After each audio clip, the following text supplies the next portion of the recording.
Alors Christine, je vais commencer par vous poser la première question. D'abord, on parlait de rêve avec la magnifique entreprise Ponant. Vous nous avez fait rêver la semaine dernière avec l'arrivée de la flamme olympique et on vous en remercie tous. C'était une magnifique cérémonie. Je rappelle que Marseille est la deuxième plus grande ville de France, qu'elle a une superficie qui est 2 fois plus grande que Paris, que vous avez 100 km² d'espace naturel, 50 km de façade maritime. Et pour la petite histoire, que vous êtes la ville la plus ensoleillée de France, ça, j'imagine qu'il y en a beaucoup qui sont jaloux. Premier port de croisière avec 1,5 million de passagers, 5e port de Méditerranée. Vous êtes adjointe au maire, monsieur Benoît Payan, en charge d'énormément de choses, l'environnement, la lutte contre les pollutions, l'eau, l'assainissement, la propreté, l'espace public, les espaces naturels, la biodiversité. Ma question est très simple. Comment est-ce qu'on transforme une magnifique ville comme Marseille en ville durable? Ben merci. Vous n'avez pas 3 heures. Non, je n'ai pas 3 heures.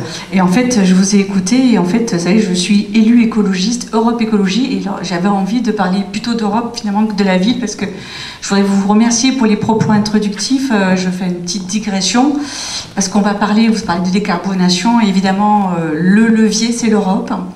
Et forcément, nous sommes également tous très inquiets sur un détricotage possible du Green Deal qui nous ferait perdre 5 ans. 5 ans, c'est important. On a des challenges à relever. On a déjà raté pas mal de cases. Vous avez parlé du photovoltaïque, on a raté le coche avec nos entreprises. Même les voitures électriques, on est quand même aussi pas très bon. Donc on a 5 ans avec des objectifs qui ont été fixés 2030, 2050 et la ville s'y inscrit. Hein. Je le redis, le levier c'est l'Europe.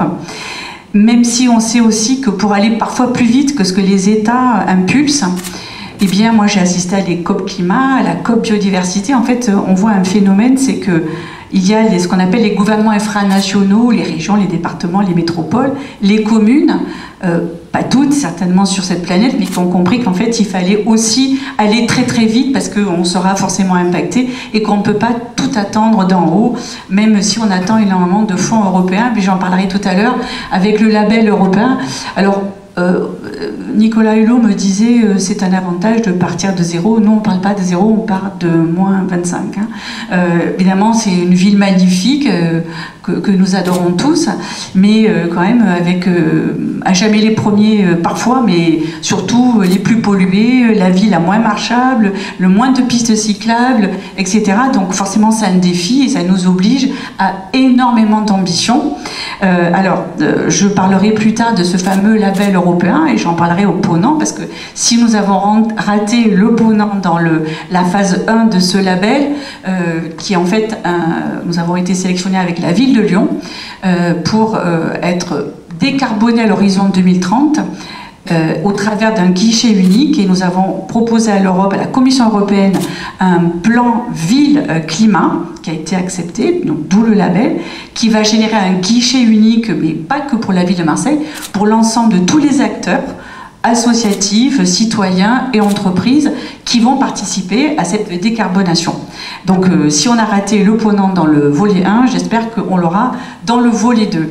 Donc ça c'est important. Alors je vous parlerai après donc, de ce label, mais quels sont les éléments les plus importants pour la décarbonation ou la transition écologique? Il y a la mobilité, c'est pas la ville de Marseille, la mobilité, la compétence. Pour autant, comme on a des compétences voirie, eh bien on essaye aussi bien sur l'aspect terrestre, donc promouvoir les pistes cyclables, la mobilité douce. Vous savez qu'on fait tous les 2 mois la voie est libre pour que les Marseillais redécouvrent qu'ils ont 2 pieds, voilà, qu'ils peuvent se promener avec leurs chiens, avec leurs enfants, les personnes également en mobilité réduite. Ça c'est important, la sensibilisation. Il y a le bâtiment également, donc vous savez qu'on a reçu du président de la République un budget conséquent pour réhabiliter nos écoles qui étaient dans un état absolument scandaleux. Et là aussi, on s'affaire à, d'ailleurs, dans cette société publique des écoles marseillaises, à travailler sur l'économie circulaire, la déconstruction plutôt que la démolition, puisque le bâtiment, je disais, c'est le 2e secteur de production de gaz à effet de serre. L'économie circulaire également, d'ailleurs, dans le label Ville décarbonée, avec ma casquette déchets, je suis sur la commission économie circulaire et notamment avec les déchets du bâtiment, c'est très important. Là aussi, j'ai également la lutte contre les pollutions, donc ça c'est un vrai sujet. Et comme j'ai la biodiversité, parce que la décarbonation, c'est pas uniquement arrêter de produire du CO2, c'est aussi arriver à le capter. Et on a une chance incroyable dans une ville assez polluée d'avoir des ressources en termes de biodiversité et d'espaces naturels assez conséquentes.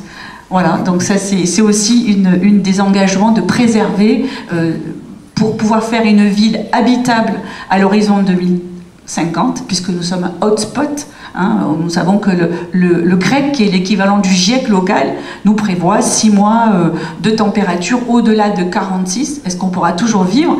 Donc si on veut construire des écoles pour les enfants de demain, encore faudrait-il qu'en 2050, on puisse encore vivre dans cette ville et qu'elle soit respirable également. Ça aussi, c'est un des enjeux très importants. Merci Christine. Amine, vous êtes directeur du développement entreprise et institutionnel de la Caisse d'épargne CEPAC, Caisse d'épargne Provence-Alpes-Côte d'Azur. C'est une banque régionale qui appartient au groupe BPCE, très impliquée dans l'économie locale. Vous êtes un acteur majeur du logement et vous êtes le leader du financement de la transition écologique. Quelles sont les conséquences pour une banque comme la vôtre de la réglementation ou des réglementations environnementales? Bonsoir à tous. D'abord, merci beaucoup pour l'invitation. Petite quand même correction, parce que nous nous appelons Caisse d'épargne Provence-Alpes-Corse. Mais depuis qu'on a acquis les banques locales des territoires ultramarins, on s'appelle maintenant Caisse d'épargne CEPAC et on opère en métropole, mais aussi sur la Réunion et dans les Antilles. Alors avant de répondre à votre question sur l'impact des réglementations bancaires, l'impact des réglementations ESG sur les activités bancaires, moi je voulais faire un zoom sur l'importance et le rôle des institutions financières à accompagner les transformations. Toutes les transformations, en particulier depuis le 19e siècle, aussi structurantes soient-elles, aussi profondes soient-elles, n'ont été possibles qu'avec l'accompagnement des banques en France, en Europe et dans le monde. Pourquoi? Parce qu'on a cette capacité à injecter des milliards d'euros, des milliards de dollars pour finalement faire évoluer une société, faire évoluer un modèle d'une situation A à une situation B. Je pourrais vous citer un nombre important d'exemples, mais on pourrait par exemple partager avec vous la révolution industrielle, la transition numérique qu'on a connue dans les années 90, début des années 2000. Je pourrais même vous citer un exemple un peu plus atypique, qui est la lutte contre le financement du terrorisme, par exemple. Cette lutte n'a été rendue possible qu'avec la coopération des banques. Alors pour répondre à votre question, il n'existe pas, à proprement parler, aujourd'hui, d'une réglementation coercitive pour les banques en matière de transition environnementale.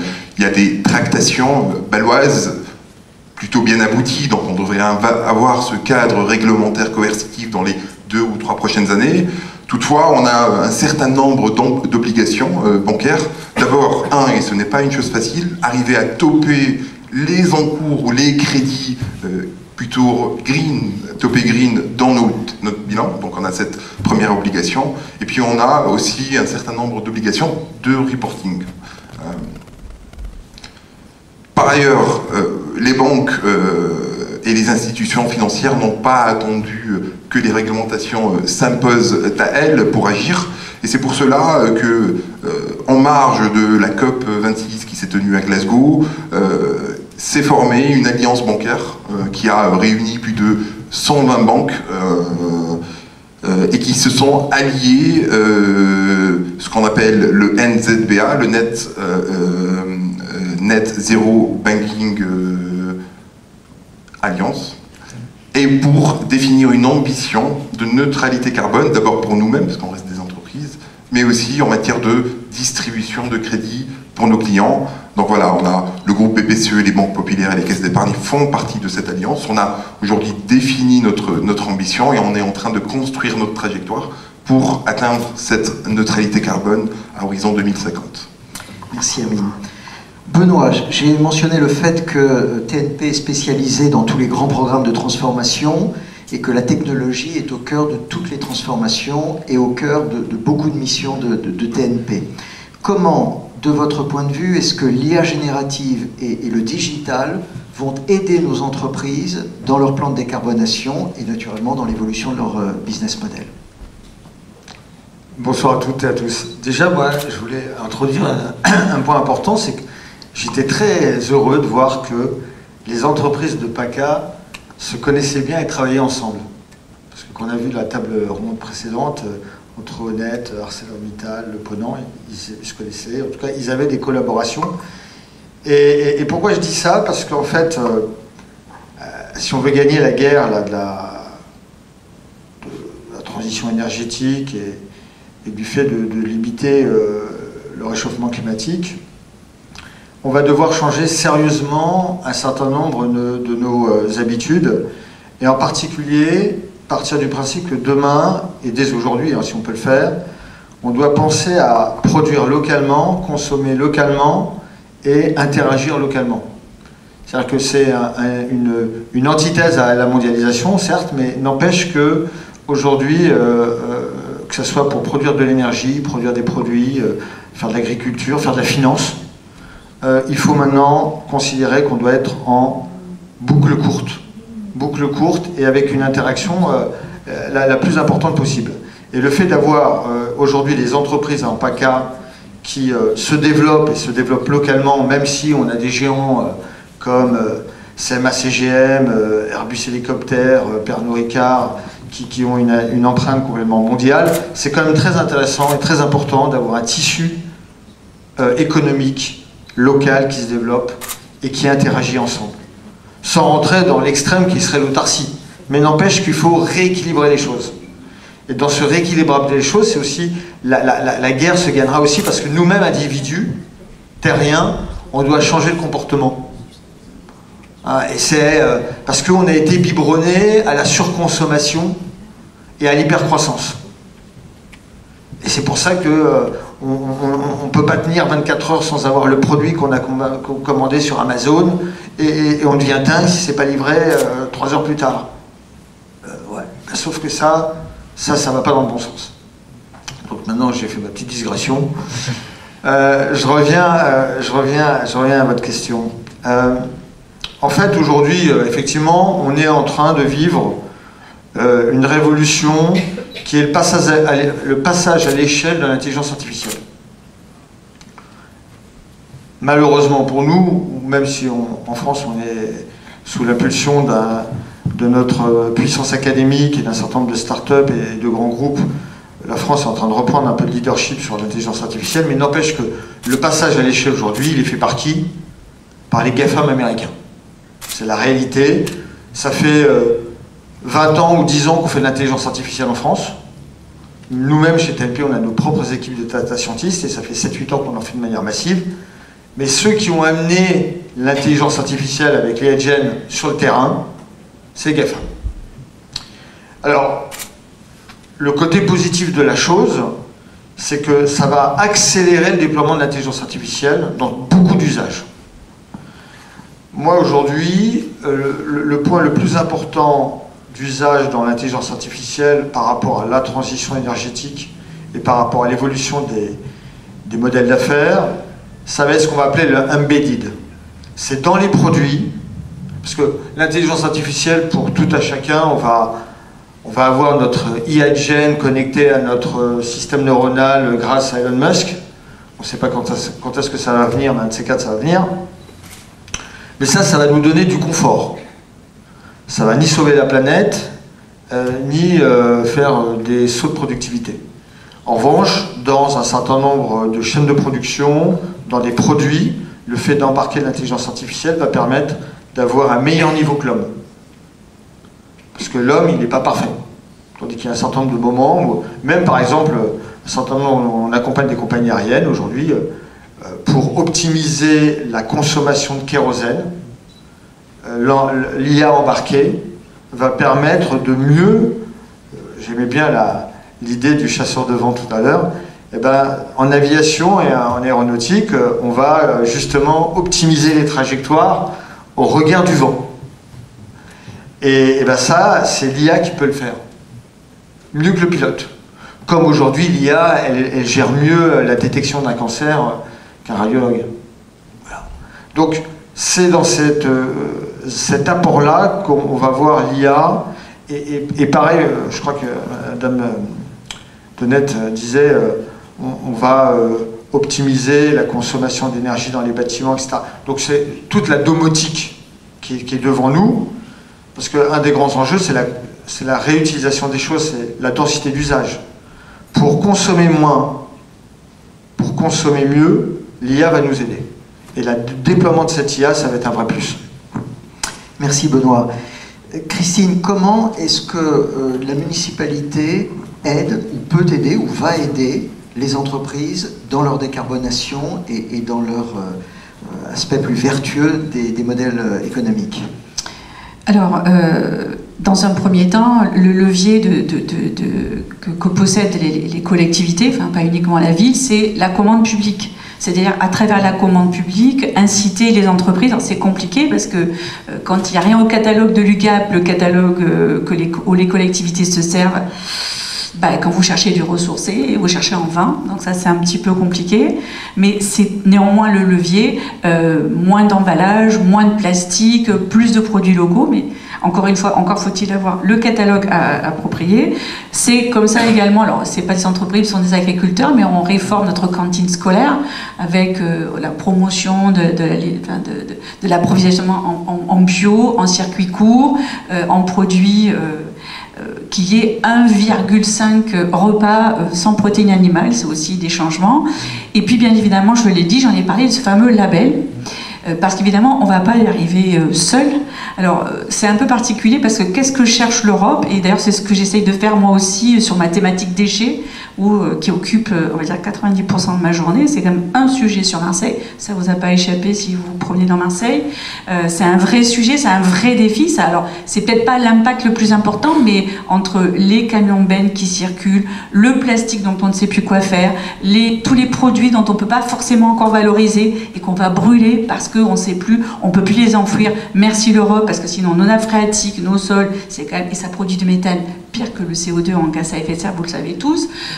C'est vraiment un sujet. Donc on essaye effectivement de lutter là-dessus, de travailler. Donc il faut on ne pourra pas réussir tous ces défis seuls. On a besoin donc des entreprises qui innovent.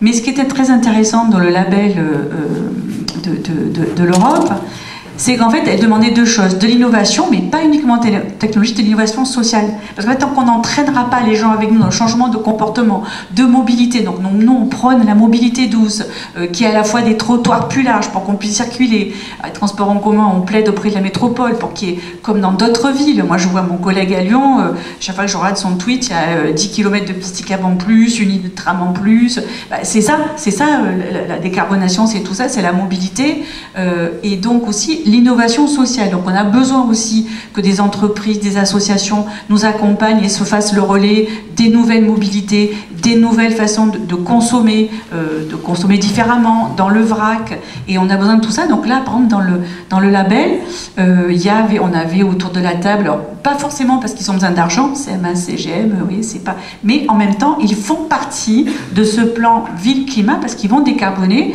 Ils ont même devancé les objectifs 2030. Hein. Il y a le Grand Port aussi qui va décarboner lui aussi avec les branchements électriques. Il y a la Poste, il y a aussi avec sa flotte. On a besoin d'être accompagnés parce que tout seul on ne va pas y arriver et on a besoin d'engager absolument tous les acteurs et surtout les citoyens. Donc en fait c'est aussi ça l'innovation sociale dont a besoin la France et l'Europe pour avancer. Parce qu'encore une fois, nous on n'a pas les compétences économiques, mais on a besoin que Marseille s'inscrive dans une transformation radicale. Je vous ai parlé du bâtiment. Eh bien, dans la construction des écoles, on a utilisé des matériaux nouveaux. On désimperméabilise les cours d'école parce que dans la décarbonation, le changement climatique, il faut qu'on laisse la place de l'eau dans la ville. Moi, demain, je vais à Lyon avec l'agence Rhône-Méditerranée-Corse. Comment on va faire? Parce que dans le dérèglement climatique, hein, souvent on parle de CO2, mais il y a quelque chose qui est beaucoup plus impactant pour nous, ça va être l'eau. Alors aujourd'hui, cette année, c'est bon, on a rechargé pour un an. Pour un an seulement, nos nappes phréatiques, mais s'il y a une grosse canicule cet été, c'est bon, hein, c'est comme dans les réservoirs, ça va baisser. Donc tout ça, c'est des actions, redonner la place à l'eau. On a des fleuves, il faut les renaturer. On a besoin de berges alors on n'a pas de zones humides, on n'a pas de marée étant donné le climat, mais il faut redonner la place à l'eau partout où on peut en ville, parce qu'en fait, les vrais défis, c'est pas dans les zones rurales hein, qu'on doit relever les défis, c'est vraiment dans les villes. Et c'est pour ça qu'en fait, l'Europe a lancé ce fameux label et qu'en fait, même au niveau je vous ai parlé de la COP biodiversité, il y a ce réseau incroyable de villes, parce qu'en fait, on sait que c'est là où on concentre la grande majorité de la population, là où on consomme le plus, là où il y a le plus d'émissions de pollution, de CO2 et d'autres choses. Donc c'est pour ça que la place des villes, même si elle n'a pas toutes les compétences, elle est cruciale. Merci Christine. Amine, vous nous avez dit que la CEPAC était pionnière en matière de financement des énergies renouvelables. Est-ce que vous pouvez nous donner quelques exemples, s'il vous plaît? Alors, si vous me permettez une toute petite digression, pour rebondir sur ce que vous venez de dire, en effet, je suis tout à fait d'accord, pour avoir une économie régionale florissante, on a besoin que les champions ou les entreprises emblématiques du territoire travaillent entre elles. Et c'est absolument primordial. Et d'ailleurs, on travaille beaucoup, on est de la banque principale de la ville de Marseille. On a Honnête aussi comme client, on est banquier de l'entreprise Honnête. Ponant aussi, je faisais le petit carton dans ma tête. Et puis je suis pas sûr qu'on soit la banque de ArcelorMittal, mais on serait ravis de le devenir. Alors pour répondre à votre question, oui en effet, CEPAC, la banque Caisse d'épargne CEPAC est une banque pionnière en matière de financement des énergies renouvelables sur ces territoires. Je dirais qu'il y a plus de 10 ans, on a eu une conviction forte, un flair, je dirais même, celui de se positionner bien avant tout le monde sur le financement des énergies renouvelables. Eh bien, 10 ans plus tard, nous sommes aujourd'hui, la Caisse d'épargne CEPAC, la deuxième banque privée en France en matière de financement d'énergie renouvelable.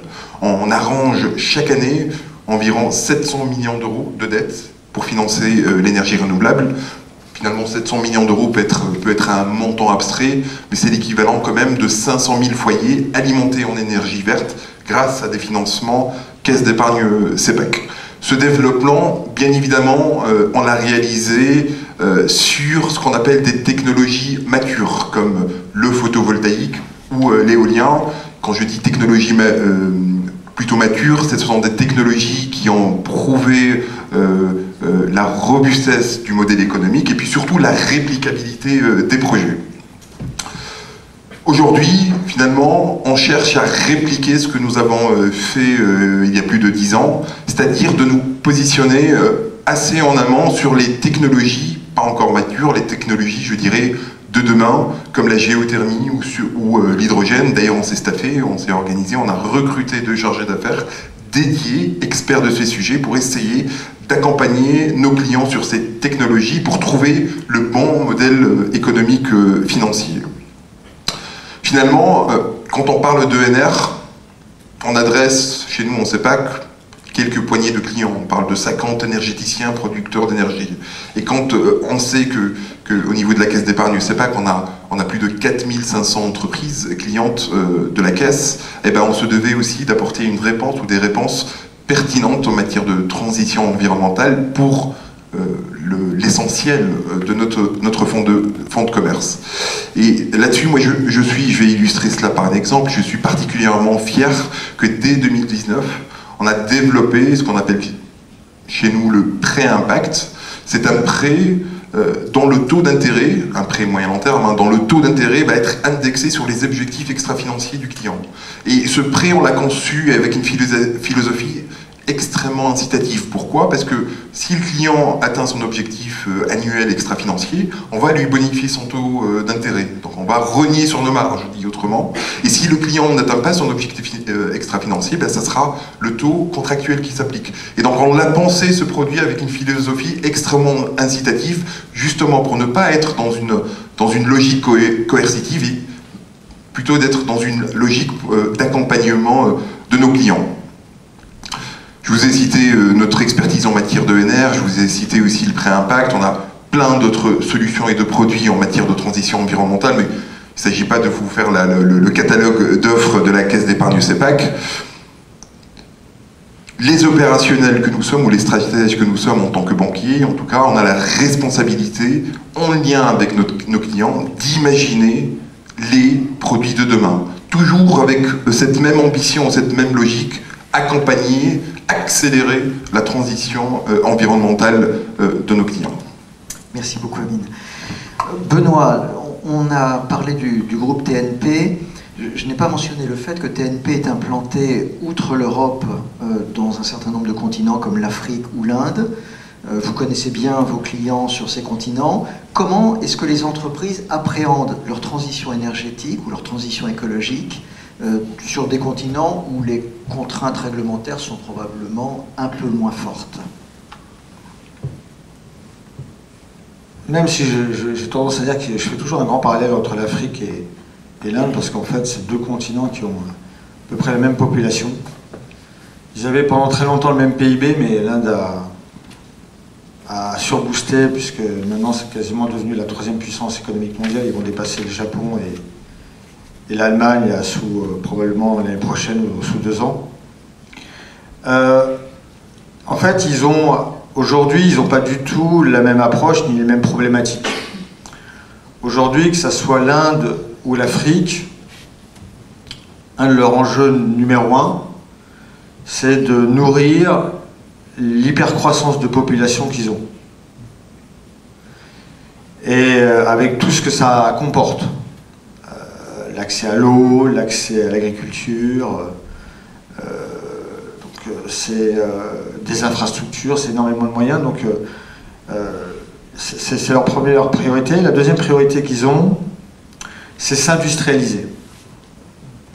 Le continent africain, comme le continent indien, sont en train de muter. Le continent indien, on l'a connu pendant des années comme étant le hub de développeurs informatiques et de plateformes de BPO.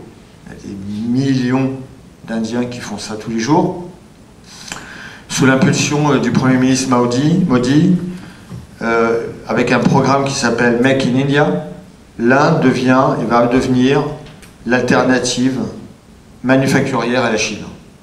C'est-à-dire que dans l'énorme évolution des grandes chaînes de valeur qui est en train de se produire, où l'Europe doit retrouver un leadership en réinternalisant un certain nombre de ces chaînes de valeur, il y a des choses qui ne pourront pas se faire pour des problèmes de compétitivité. L'alternative, potentiellement, sera l'Inde ou l'Afrique du Nord. Que ce soit l'Afrique du Nord ou l'Inde, pour devenir une industrie manufacturière, il faut une énergie abondante, pas chère et green. Donc ça veut dire que, et il faut se le dire, quand on regarde l'émission carbone mondiale, on émet du carbone parce qu'on produit de l'énergie et de la chaleur. Enfin, la première source de production du carbone, c'est parce qu'on produit de l'énergie et de la chaleur. Après, il y a de l'industrie, après, il y a la mobilité. Mais le premier lieu, c'est l'énergie. C'est faire de l'électricité, faire de la chaleur. Et on fait aujourd'hui l'électricité et de la chaleur essentiellement avec le pire, le charbon. Le moins pire, enfin, dans la dégradation du pire, on est dans le charbon, après on est dans le pétrole, et après on est le gaz.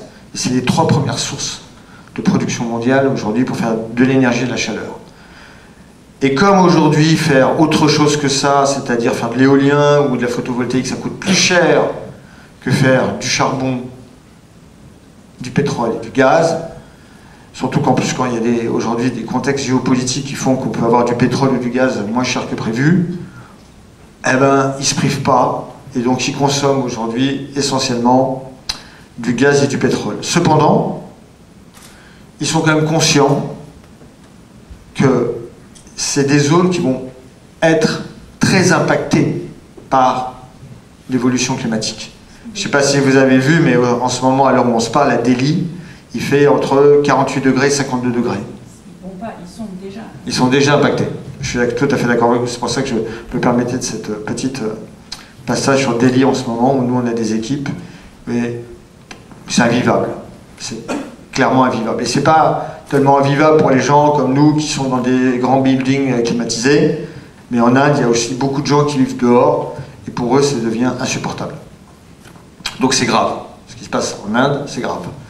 Donc, ils sont conscients de ça. Donc, ils sont en train de faire pivoter de manière hyper accélérée, un peu comme vous disiez tout à l'heure sur la Chine, où, de manière concomitante, ils doivent s'industrialiser, ils doivent développer des capacités pour nourrir leur population, mais d'un autre côté, ils pivotent de plus en plus vers du green energy.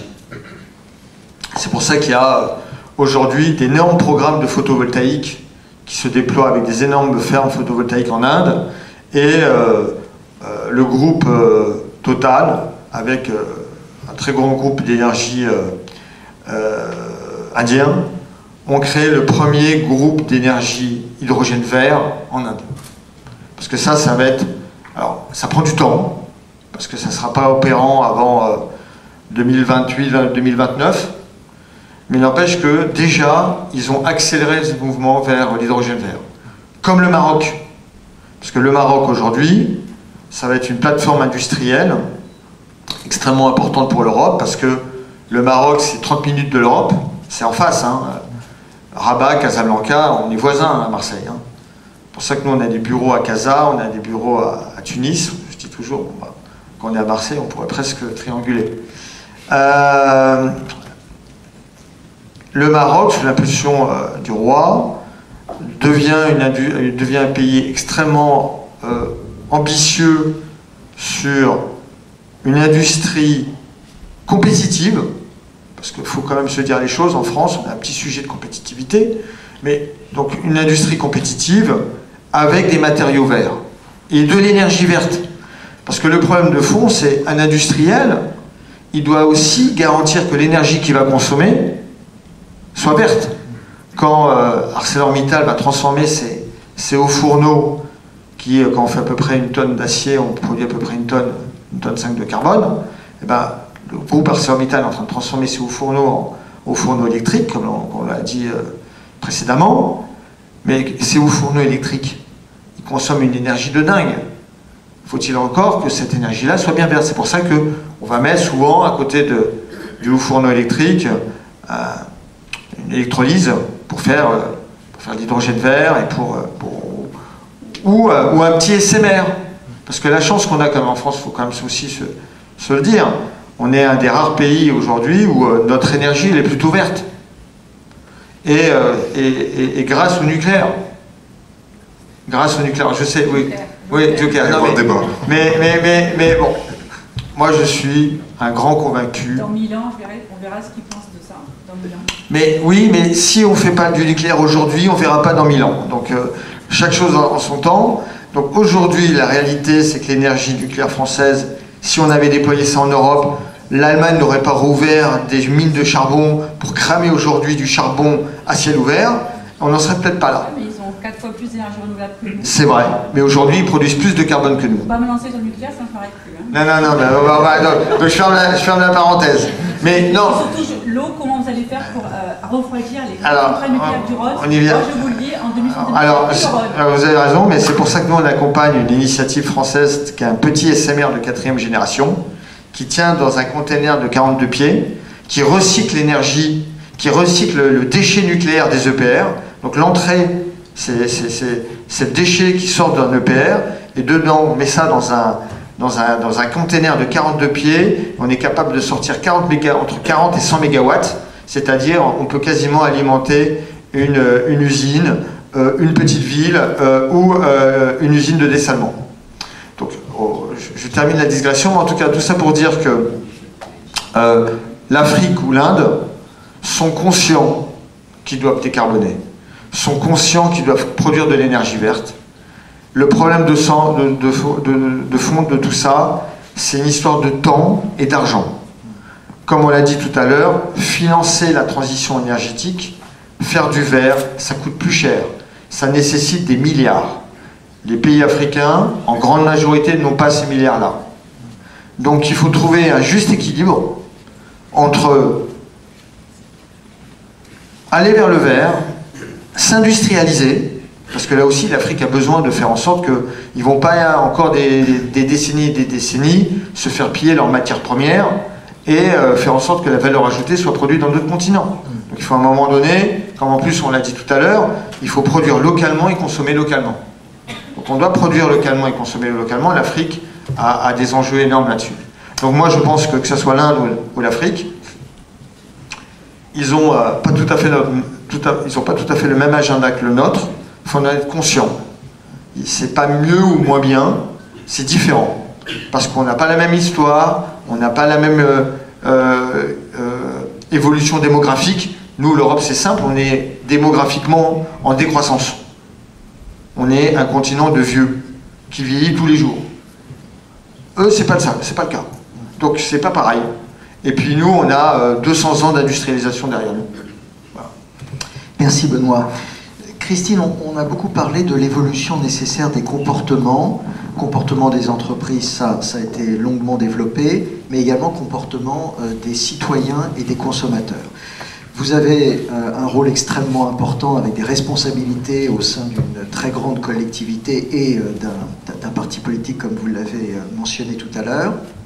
Comment est-ce qu'on fait évoluer ces comportements ?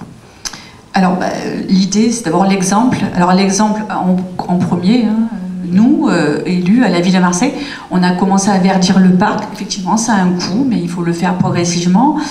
Changer aussi les comportements. Nous avons mis à disposition des élus et des agents une flotte de vélos électriques.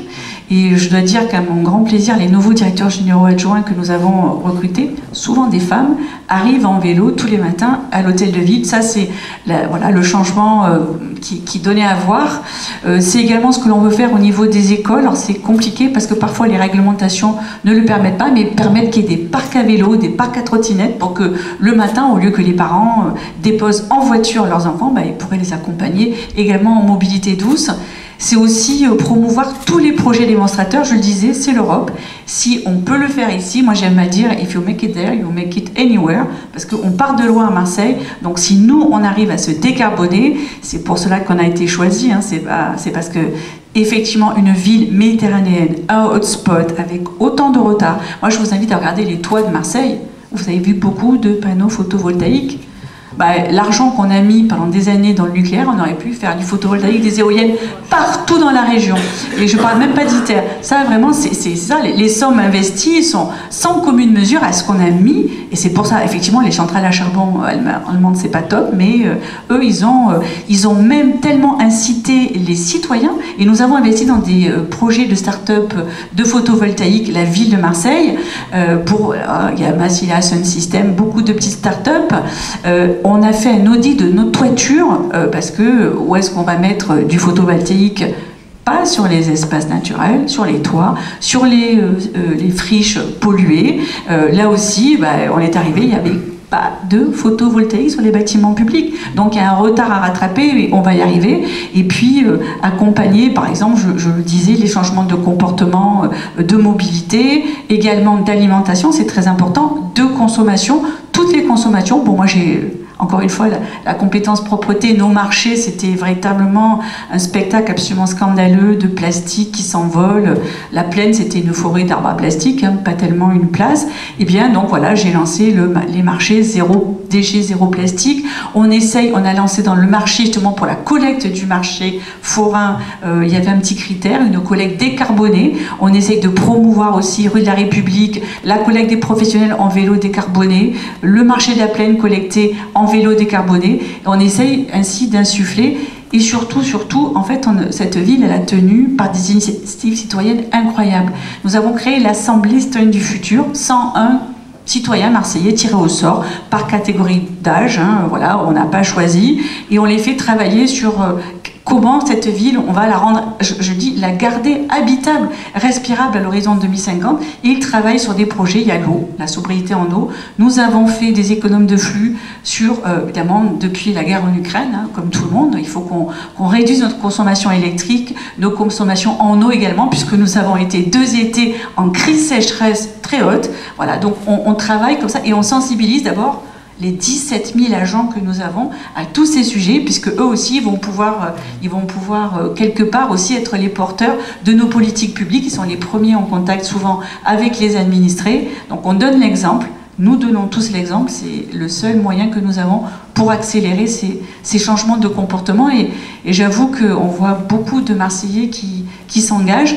Et on accueille volontiers les néo-marseillais qui arrivent d'autres lieux, d'autres villes où il y avait d'autres dispositifs et quelque part sont aussi, pour nous, des modèles. Voilà, quand je vois des parents arriver avec des vélos cargo à l'école, avec ces grands vélos électriques où il y a 3 gamins derrière sur un porte-bagages, ben, quelque part, ils sont eux aussi, quelque part, les étendards de ce que nous voulons changer dans cette ville.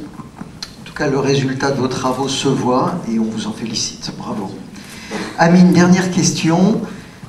Vous avez dit à juste titre tout à l'heure que la banque et d'une façon plus générale les capitaux sont le centre de notre économie. Quelle est vous êtes une vigie, donc quelle est votre vision de l'évolution des entreprises en matière de transition énergétique et écologique? Cette question est complexe. Pourquoi elle est complexe? Parce qu'elle est, je pense, multifactorielle.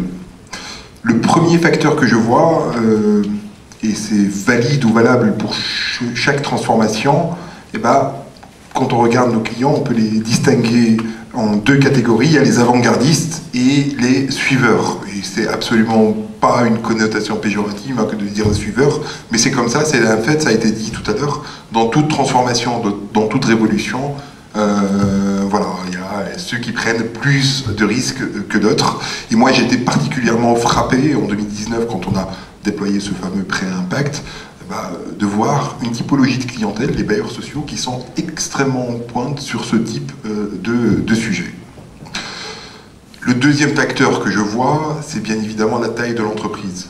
Une ETI du territoire qui fait 500, 600, 700 millions d'euros de chiffre d'affaires n'a pas les mêmes leviers de transformation, la même capacité à se transformer qu'une entreprise, une TPE qui fait 2 millions d'euros de chiffre d'affaires. Et puis, enfin, le troisième facteur que je vois, c'est le segment d'activité de l'entreprise, qu'elle soit sur le B2B ou sur le B2C. On a constaté que les entreprises sur le segment B2C ont intégré ce virage de la transition environnementale bien plus tôt que les entreprises sur l'activité B2B. Alors, par conviction ou par opportunisme, je pense que les cas diffèrent. En tout cas, les entreprises qui opèrent sur le segment B2C ont rapidement, en tout cas plus rapidement compris l'intérêt de se transformer et puis d'en faire quand même un argument commercial. Je vous liste ces 3 facteurs, mais à mon sens, et on pourrait même en débattre, il y a d'autres facteurs qui pourraient expliquer le niveau de maturité hétérogène de nos clients sur cette transition environnementale. Pour vous donner quand même quelques chiffres, sur l'année 2022 et 2023, nous en Caisse d'épargne CEPAC, on a en gros produit 300 millions d'euros de prêts impact ou de prêts green. Sur le segment des marchés entreprises et institutionnels, sur 2 années, on produit grosso modo 3 milliards d'euros de crédit.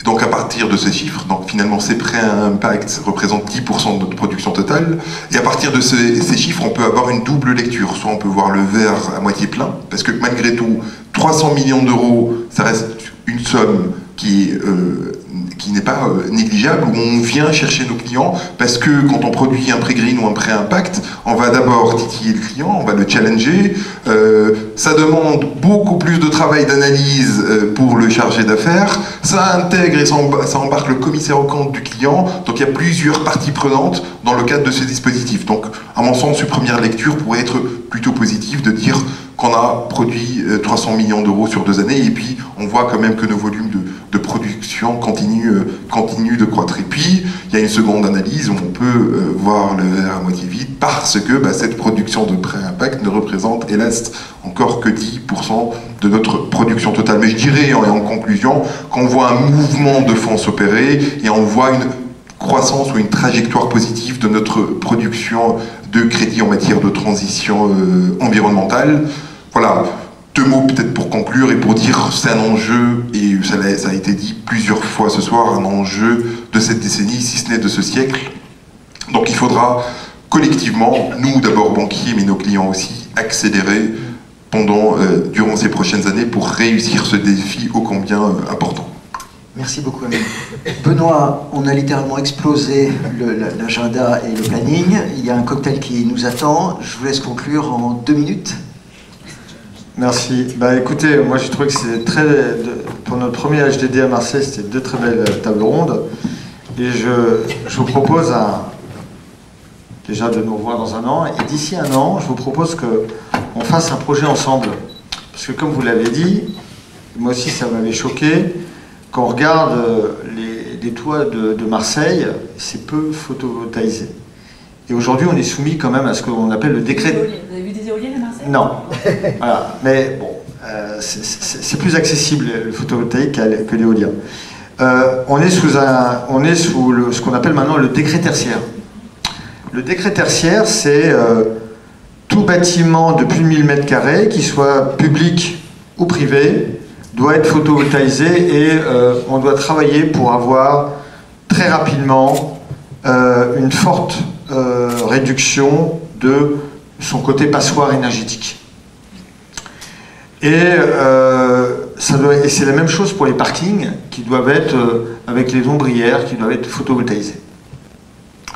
Et pour faire ça, parce qu'en fin de compte, on le sait tous, mais ça avance à une vitesse d'escargot, moi je propose qu'au niveau de PACA, on fasse une sorte de programme Haussmann où la mairie, sous l'impulsion de la mairie, financée par la première banque de la région, on prenne les milliers de bâtiments de plus de 1000 m², avec le support d'ArcelorMittal, d'Honnête, on regarde comment, rapidement, on peut arriver à photovoltaïser les toits, les ombrières.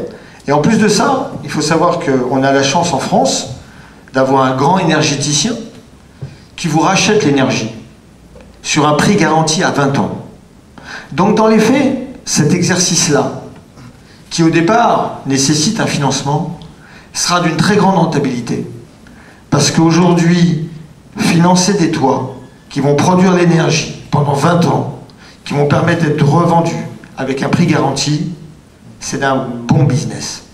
Donc moi je vous invite à travailler avec nous, faisons ça, et on transformera PACA et on fera en sorte que la ville de Marseille et PACA soit la première ville de France totalement photovoltaïsée et respectant totalement le décret tertiaire. Parce qu'à l'heure où on se parle, il n'y a pas une région française, il n'y a pas une administration française qui respecte cette loi. En tout cas, moi j'achète. On sera des banquiers, donc j'achète. Merci beaucoup. Et je vous propose d'aller prendre le cocktail juste à côté tous ensemble. Merci.